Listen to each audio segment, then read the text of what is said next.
She bought the house because it felt like a second chance. A quiet street, ancient oak trees, sunlight breaking through history. For months, she poured her heart into restoring it, sanding floors that had heard a century of voices. But the day she raised the final coat of paint, an anonymous letter slid under her door.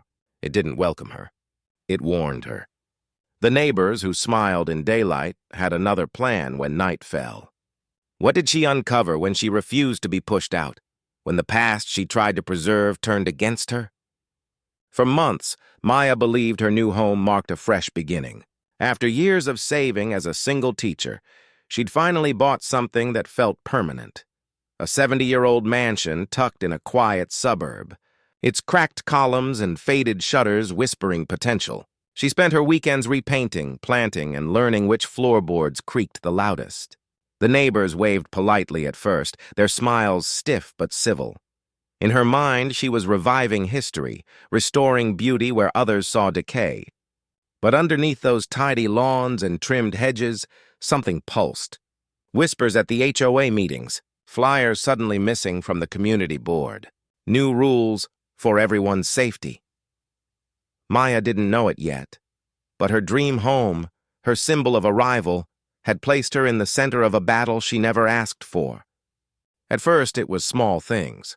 Notes taped to her door about property standards, fines for grass judged too high, emails questioning if her renovations met code. Maya stayed polite, replying with receipts, inspection papers, and calm patience. But politeness didn't help when someone slashed her tires one morning, or when cans of paint mysteriously spilled across her new fence the week after. What stung most wasn't the vandalism, it was how the HOA president brushed it off. "We all get targeted by pranksters," he said, eyes lingering too long, tone lined with suspicion. The letters kept coming, each one harsher, colder, stamped with the HOA's seal but unsigned. They accused her of devaluing the neighborhood with unapproved alterations. They demanded payment for violations she didn't commit. She knew her house stood out, not the color she painted it, but the color of the woman who owned it. Still, she refused to back down. When the sheriff's car rolled up one afternoon, the sound of gravel crunching under tires froze her mid-step. The deputy delivered a notice. Pay a fine or face legal action, possibly demolition. Demolition. Her restored porch gleamed behind him. Every nail and beam telling months of sweat and pride, threatened with destruction because some people couldn't stand her presence. The absurdity of it came like a punch. She'd brought the house back to life, and now strangers were deciding whether it had the right to exist. She hired a lawyer, but the bureaucracy stretched endlessly, each appeal swallowed by silence. Neighbors stopped speaking to her. Some crossed the street when she walked by, pretending to check their mail. Then, someone installed new security cameras facing her yard. The HOA claimed it was for safety. Maya knew better. Their definition of safety didn't include her. One night she caught movement outside, two figures by her fence, whispering, pointing flashlights. By the time she stepped out, they were gone, but the next morning her mailbox was filled with anonymous flyers calling her a disruption. That word burned. It meant she didn't belong, no matter how much she contributed. She stood in her driveway that evening, staring at the mansion she'd saved from ruin, the setting sun painting gold across its windows.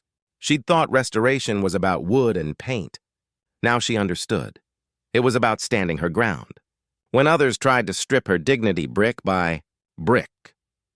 But as another official letter arrived, one stamped final notice, Maya felt the walls of her sanctuary closing in. The fight was far from over, and she had no idea how much darker it was about to get. The morning the sheriff arrived with a demolition crew, the air felt heavier than it should have. Trucks idled at the curb, engines rumbling like a countdown. Yellow tape fluttered across Maya's front gate, the kind meant for crime scenes. Her neighbors gathered in clusters, phone cameras raised, not out of sympathy but curiosity.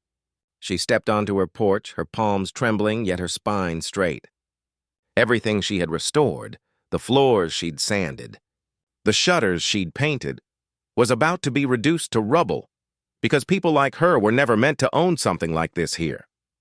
The sheriff didn't meet her eyes when he handed her the order. His silence said enough. Her lawyer's calls had gone unanswered.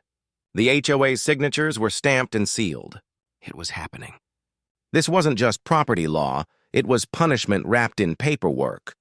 Each heartbeat pounded louder, matching the rhythm of the approaching machinery.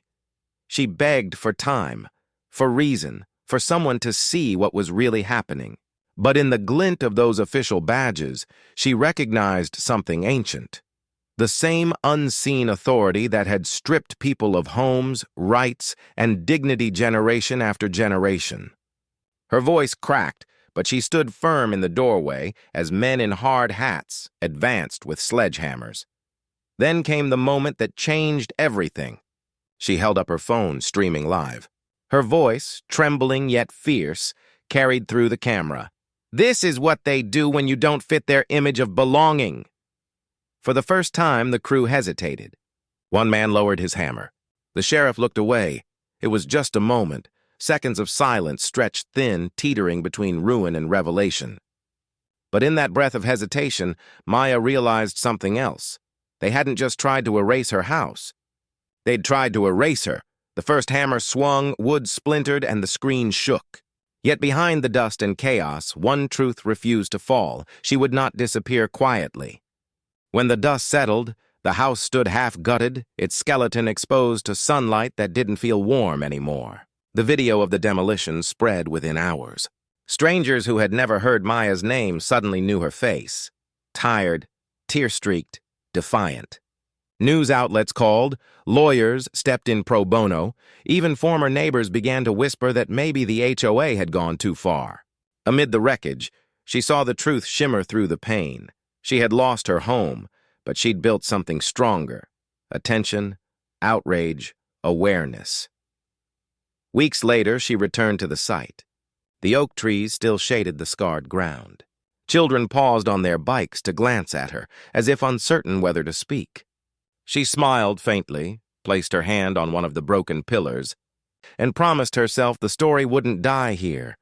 Because what they destroyed wasn't just wood and plaster, it was proof of how easily power hides behind rules, how discrimination dresses itself in policy, and how history repeats when we stop paying attention. Maya's courage forced a town to look at its reflection, and not everyone liked what they saw. Some vowed to change their practices. Others quieted their prejudice instead of confronting it.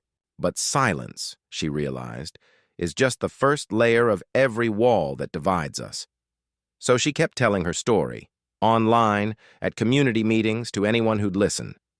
Not for revenge, but for the next person who'd move into a neighborhood thinking they'd finally made it, only to learn that acceptance still comes with conditions.